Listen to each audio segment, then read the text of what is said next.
in spite of you.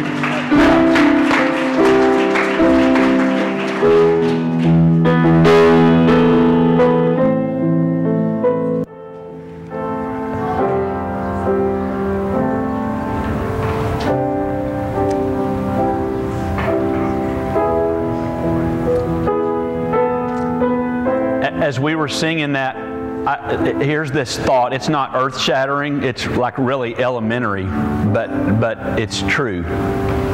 It's like God wants to change me. He's changing me into the likeness of His Son, Jesus. And He wants to do that in me. But here's the deal. I mean, that whole picture of He's the potter and I'm the clay, I get all of that, but here's the deal. But I have to put myself on the wheel. He can chase me, He can woo me, He can call me, plead with me. But it's like when Jesus said in Revelation, "Behold, I stand at the door and knock." He's a gentleman. He's not going to kick the door down. He's not going to force His way in. He's just waiting for us to respond, like in Revelation, to open the door. But He's waiting for us to respond to Him wanting to make me like Jesus. And so it's my initiative. I have to take the initiative and assert my will to say, okay, I give myself to You. I put myself on the potter's wheel for You to do with me as You like. Change my heart, oh God. Change it to be like the heart of Jesus. Does that make sense? And so today, if you miss the rest of the service, I challenge you, I implore you, plead with you, put yourself on the wheel. Put yourself in His hands, because all that you think that you're capable of fashioning in your life, it's nothing compared to what He wants to do in you and through you to make you, to shape you into His purposes and plans for your life. I challenge you to do that. Change my heart, oh God. May I be like You. Thank you, babe. This is not my bodyguard up here. Some of you are going, what's he still doing there? I asked Matthew to sing a song today, and I'm not sure where it's going to be. So I said, just sit there until I tell you. Bad boy. I found a picture. We were working on Garrison's senior year stuff, and I went to the storeroom, and I came out alive, which is a miracle. It's just a mess. And I found these, and so we're going through pictures, and I found this picture of Matthew and Luke, and I don't know how old they were, and there was a University of Tennessee football player on his knee with his arms around him, I think it was 39. And so I brought it and showed number 39. It's Jack Jacobic. When he was, one day Janice, this was when I was the youth minister here, Janice called and said, could the boys go with me to see Jack play? And so Matthew and Luke got to go, and they're like this tall, and here's Jack. And he's more Jack now than then. Yeah. Anyway, so that's in my office, so knock on my door and I'll show you. It's hilarious. And then there's Matthew and Luke with Johnny Majors. Anyway. How am I going to get to the sermon from that? Okay. All right. If you have your Bible, turn to Luke. We finally finished up the life and the heart of David, and I hate to see him go. That was so good for me, and God really taught me a lot. And I'm still praying about kind of the next direction to go verse by verse, and I'm not there, but these are just a couple of things I've seen just in my own personal quiet time this week. I shared a little bit of this Wednesday, and I'm going to grab some of that and then keep running down this little road here. So if you're there Wednesday, some of this will sound familiar, and then we'll dive off into some deeper waters than that. But Luke chapter 17, starting in verse 11. Matthew, I'm going to get you between Luke 17 and Luke 7. All right? So, all right. Luke chapter 17, let's read in verse 11. Now on his way to Jerusalem, Jesus traveled the border between Samaria and Galilee. Okay, when you see those two words together, you know there's trouble, all right? The Galilee and Samaria was like a Samaritan was basically a half-breed that the Jews had zero to do with. There was bad blood, all right? So he's walking into this bad blood area, all right?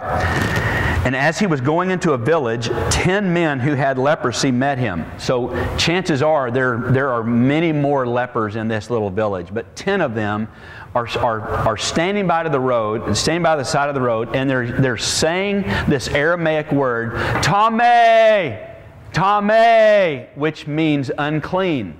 They had to tell people, I'm here and I'm unclean, stay away from me. It was the law.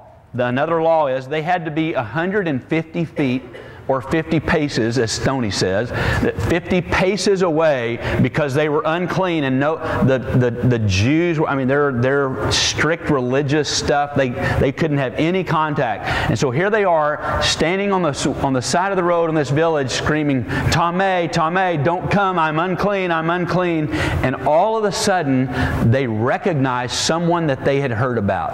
And it's Jesus. And Tame, Tame changed into, Jesus, have mercy on us. Jesus, please have mercy on us. Okay? They stood at a distance and called out, verse 13, in a loud voice, Jesus, Master, have pity on us.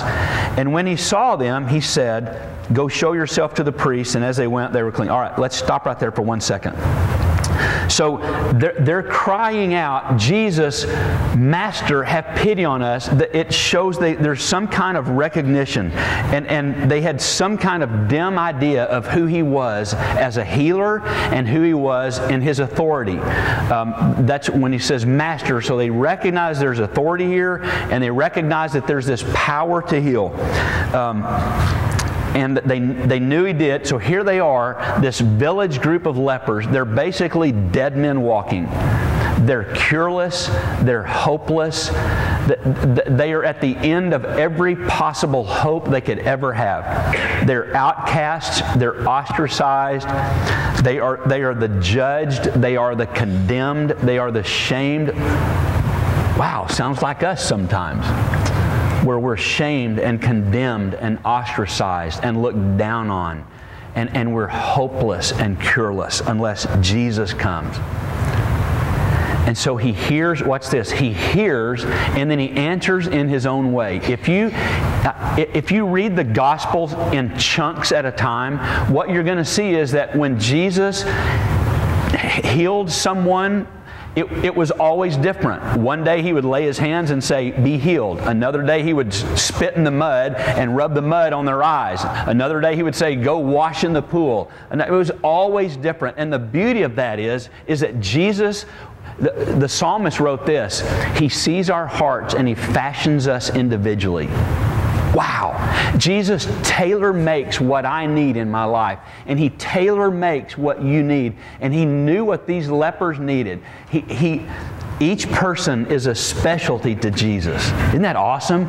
You are a specialty to Jesus. And he has a special way and a special thing that he's doing in you. And it's tailored just for you. He fashions our hearts individually. And so without even touching them, here's what he says. They say, Jesus, have mercy. And he says, go show yourself to the priest. Really? What kind of healing is that? Go show yourself to the priest. The priest couldn't do anything. All the priest could do was look at them and pronounce them that they were cured. And the priest would write a certificate saying, this leprosy is cured. They are welcome back in the community, or whatever the certificate said. But he just says, go show yourself to the priest. Okay, stay with me. Watch. This is awesome. It was on their way that they were healed. As they went, they were healed. So can you imagine? Jesus goes, go show yourself to the priest. In my mind, it's like Forrest Gump to me, all right? In my mind, Jesus goes, go show yourself. And so the leprosy, I mean, their limbs were hung differently and just all this disfigurement and stuff. And so here they go, and they begin to walk off. And while they walked, their limbs kind of straightened out. And the skin became like baby skin, like this fresh. And look at us! I mean, can you imagine? And they're just walking, and all of a sudden, there's this new thing going on in their body, and it's just coursing through them. Look at you! Wow! You look like a baby! Look! I mean, you know, it's just all this excitement going on as they went. See, here's the deal. The journey is the destination. It's as you go. If I wish we had time, we don't. But in Genesis, God said to Abraham, I want you to go to this foreign country that I'm going to show you. I'm going to show you. Yeah, and so Abraham begins to walk. In Hebrews chapter 11, let me read you this real fast. Sorry, Herschel, I left that one out. Hebrews chapter 11, starting in verse 8. Listen to this. By faith, Abraham, when called to go to a place he would later receive as his inheritance, he obeyed and went, even though he did not know where he was going. The journey is the destination. Some of us in here don't know specifically where we're going, but it's as we walk. This is for someone in this room. Augustine, one of my favorite writers to look at, said this: love God and do as you please. See, we get hung up on, I got to stay right here and go, God, show me your will, and show me your will. You are God's will. Love God and do as you please. Okay, anyway, so Abraham, he begins to walk.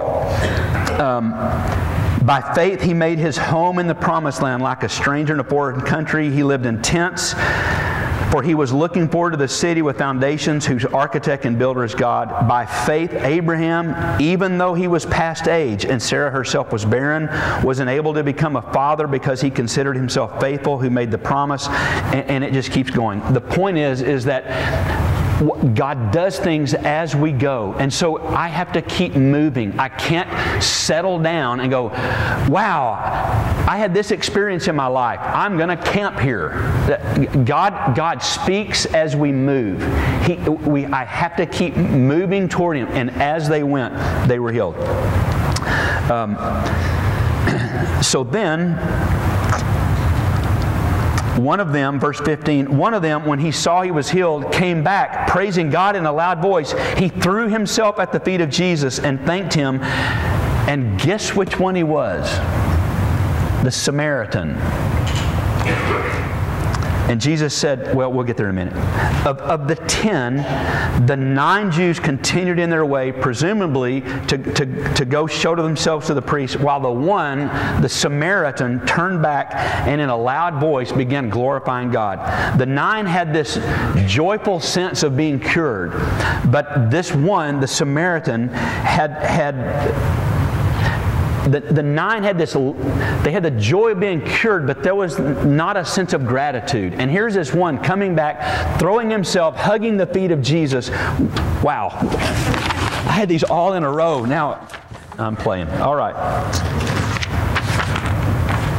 Trust me, you want this to be in order. Okay. All right. See, the Hebrew mind, this little section's important, okay? Because this is where we're going to. The Hebrew mind was so familiarized with, like, the Word that talked about, they knew all about signs and wonders. They had studied all of that. They were familiar with that. But they knew about it, but they didn't understand the greatness of what was going on. It's like Terry's from the lower end of the Rocky Mountains, up like Santa Fe, Taos, New Mexico, in there, Los Alamos, New Mexico to be exact, which Garrison informed me in one of his hunting magazines, it's in the top 20 places to live in America. Anyway, for hunters and fishers. Okay. So, I mean, it's just absolutely absolutely stunning. It's one of the most beautiful places I've ever seen. But it's like, can you imagine living there and like you become so familiar that you lose how beautiful it really is? Or it's like living beside the ocean and you've been there so long that you don't even hear its roar anymore. What? See, that's what's going on. They had become so familiar that they missed it. The 9, it's like, okay, yeah, that happened, whatever. They missed it. And the same is true with us, and we have to be careful that we don't become so familiar with the things of God that it just becomes, oh, well, whatever. Familiarity is dangerous. Let me dabble a little bit. Familiarity is dangerous in your marriage. If this isn't a sermon, I'm going to say a couple of things. Listen, husband. If you were wise, you would do something today so that she doesn't feel so familiar. Wife, he is dying for you to pay attention again. We come familiar and we lose the sense of wonder of each other. We lose the sense of awe and whatever in this relationship. It happens with kids. Listen to me, high school kids. Don't become so familiar with mom and dad that you've lost this respect and you've lost this love and understanding and all of this thing. It's what happens. You become so familiar. It's like, yeah, okay, pay for this prom, pay for this, and if you don't, then I'm going to say bad things about you when the door's closed, and I'm going to scream. You know, it's like. Okay, anyway, I won't chase all that. And we can't be so familiar with Jesus and really lose the unbelievable, how awesome He is.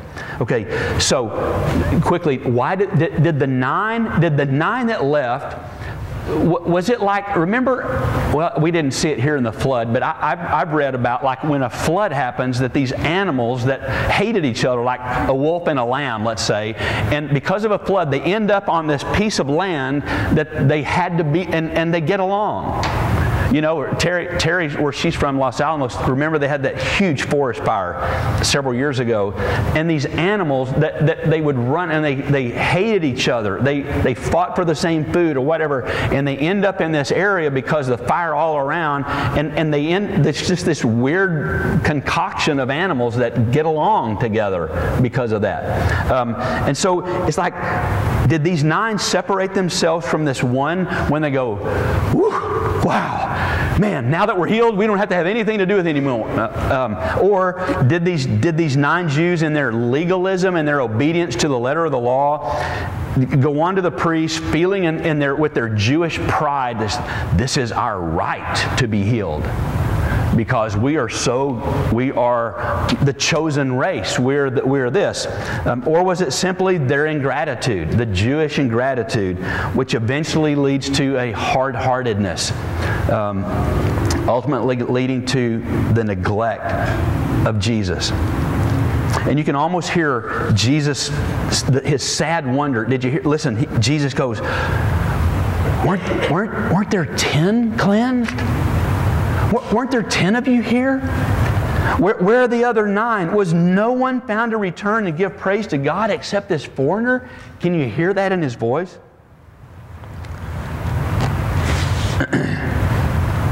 They got what they wanted. They got their gift and they left, and there's no spark of thanksgiving inside of them. Here's the reason, one of the reasons, and it's in Luke 7. It's what we're going to go to in just a second. Those who have been forgiven much love much, and we're going to look into that. Okay, so 9 got healed. And to finish that up, it says 9 got healed, but 1 got well. The word that the 1 got was well. It's a word, it's sozo in the Greek, which means this complete wholeness. It wasn't just a physical healing. His whole life he got well. 9 got healed, 1 got well. And he began to give praise and glory and see, it is thanksgiving and gratitude that makes me whole. It is a heart of worship. It is a heart of being thankful to Him that makes me whole, not just healed. It's thanksgiving that keeps me from getting to a place of familiarity. So we've become too familiar with Christianity. Too familiar with God. We've lost our fear of Him and our sense of awe and our sense of wonder.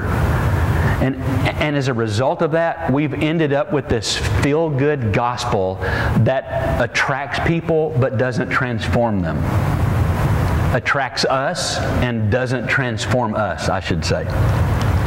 We've become so comfortable with the radical truth of the gospel. I mean, you got to reread it. Just forget what you know.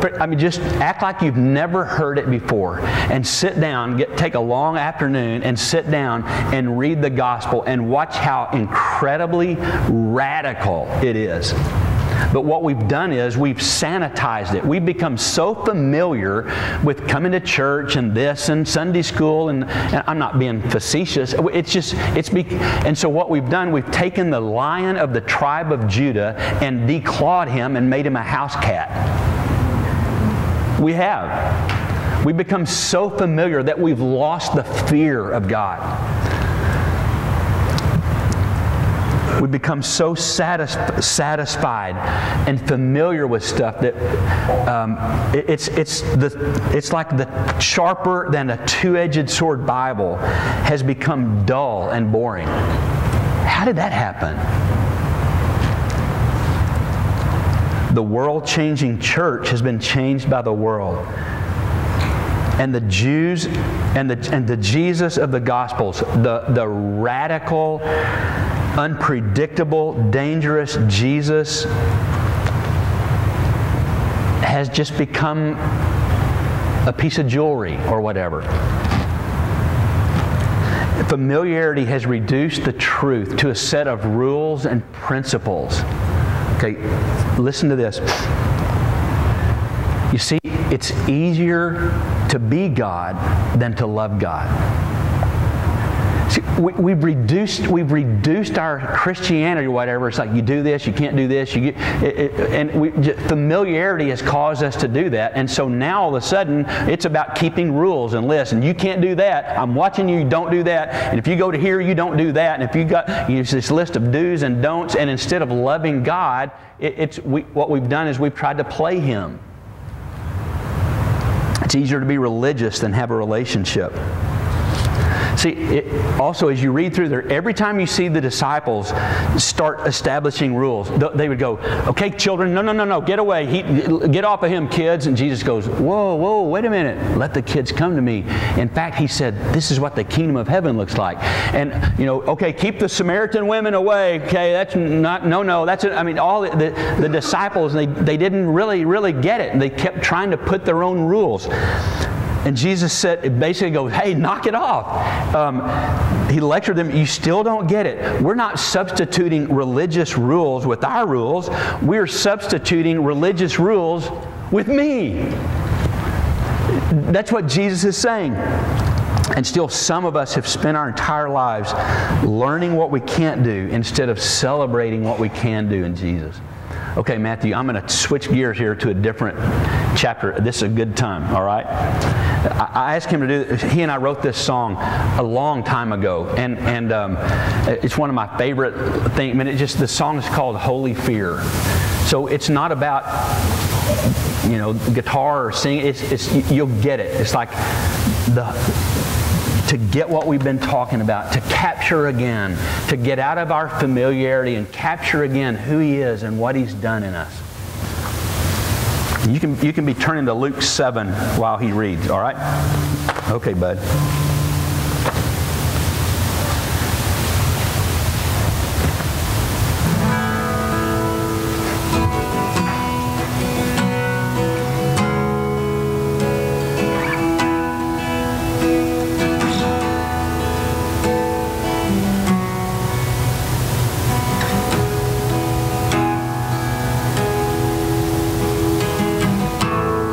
I'm not really sure of what posture to take. Do I stay standing or fall on my face? My body's trembling, but I am not afraid. It's just that I'm overawed.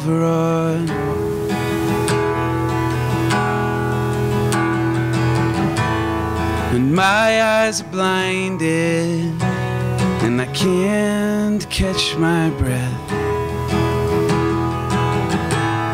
My heart is beating out of my chest.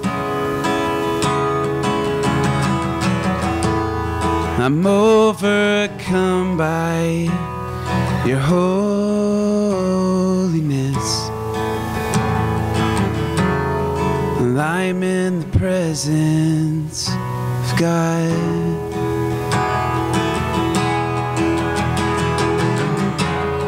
So like Isaiah, I fall down undone. I marvel like Mary at the news of a son. I worship like Moses with a stuttering tongue. And knowing your glory is near.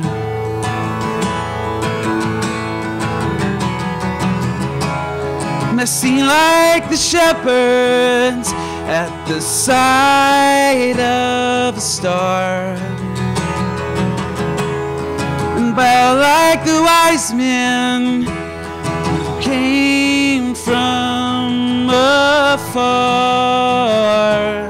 And I kneel just like Thomas as his hands touch the scars. I worship here in holy fear. And it doesn't matter how often I come, I'm still overwhelmed, I'm still overcome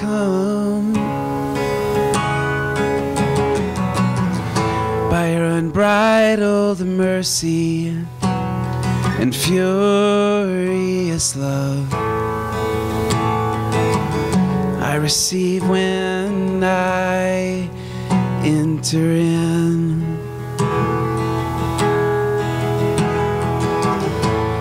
To think the Creator of all that I see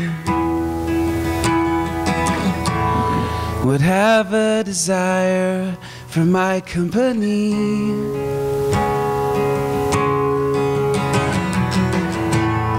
Waiting to lavish your love over me and talk to me friend to friend.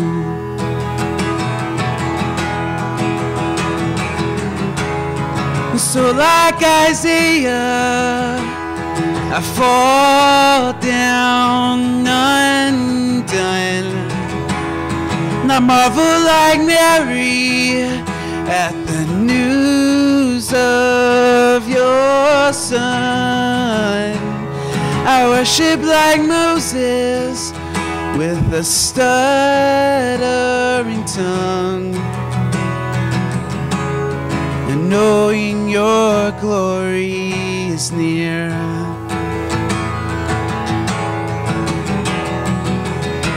And I sing like the shepherds at the sight of a star, bow like the wise men who pursued from afar. I kneel just like Thomas as his hands touched the scars. Will I worship here in holy fear?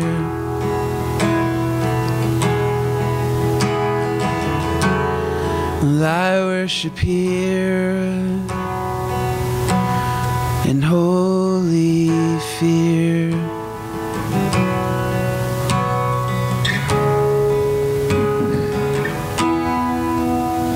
Thanks.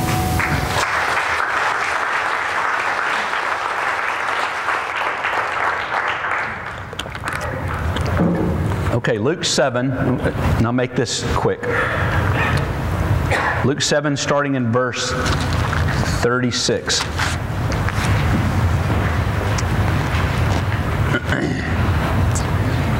Now, one of the Pharisees, okay, let me stop and tell you about a Pharisee, okay? A Pharisee thought himself to be in this certain aristocratic position as a Pharisee was the self-appointed watchdog of all things religious.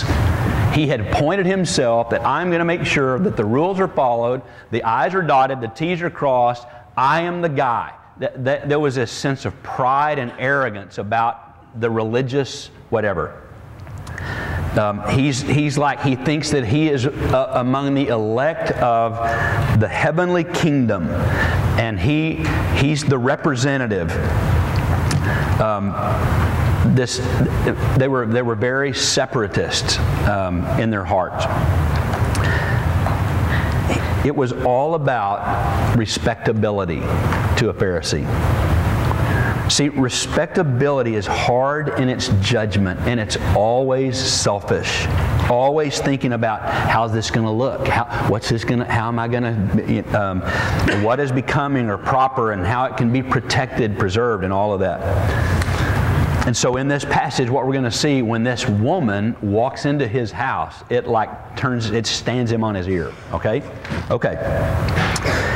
Now, one of the Pharisees invited Jesus to have dinner with him. It wasn't because he loved Jesus. He invited him to have dinner with him of how it would look and all that. I mean, it was all about looks. And then, kind of subliminally, he wanted to. Pharisees were always trying to trap Jesus into stuff, okay? Because they couldn't control him. Jesus came. It was so radical and so they had to protect their little deal. And so he invites Jesus into the house. So there's this thing about kind of trapping him too. And so Jesus goes, which says a whole lot about Jesus. He went to the Pharisee's house and he reclined at the table. What that means is the tables were low to the ground, and when you ate, you laid like on your left side, propped up on your elbow with your feet kind of out back. So they're behind you. So like, here's the table, and I'm laying on my side, my feet are, so everybody's legs are hanging out here, and then they're all eating. So that's what it means, he reclined at the table. It wasn't like your teenager leaning over your table just shoving his foot. Okay, never mind. All right. I guess you don't have teenagers like I do.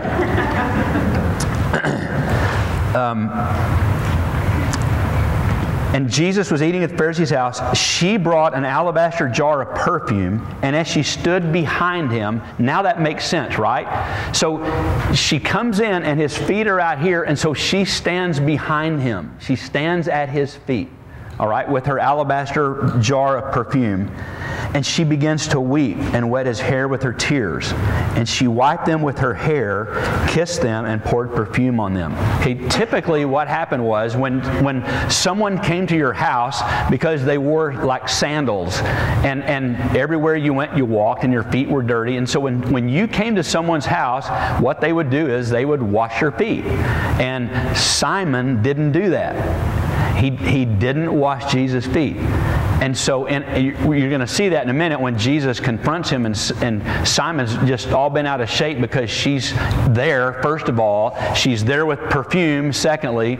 She takes her hair down. A woman did not take her hair down in public. It was a sensual kind of an act. If she took her hair down, it meant something.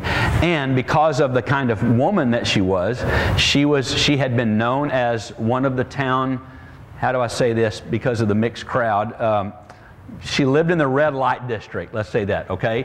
And she was well known for that. And so here she is. Can you imagine this Pharisee I mean, bless his heart. I mean, every rule just went out the door. Jesus comes, and then following him, here comes this notorious woman, and she comes in, and she takes her hair down. I mean, he's like pulling his hair out. What? Okay, so she's crying and wipes him with her hair.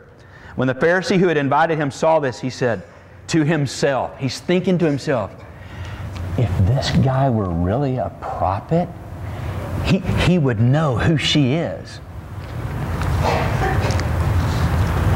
He would know that she's this notorious sinner or whatever. And he would know who is touching him and what kind of woman she is. Can you hear the judgmental stuff in that?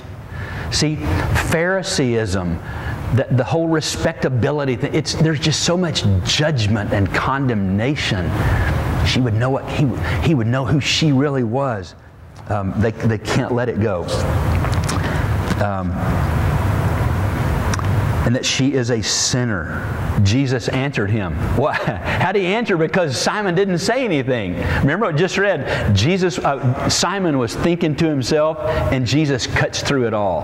Because the Bible talks over and over about he knows our thoughts. And Jesus answered Simon's thoughts and goes, I have something to tell you. Wow, that's kind of piercing. Tell me, teacher. You hear how cocky he is? I mean, he's bowing up now. I mean, it's like, isn't that funny how religiosity and Jesus kind of do this? And so you see this little thing going on. Tell me, teacher. He wouldn't call him Jesus, Master, Son of God, Messiah, whatever. Tell me, teacher. 2 men owed money to a certain moneylender. One owed him 500 denarii,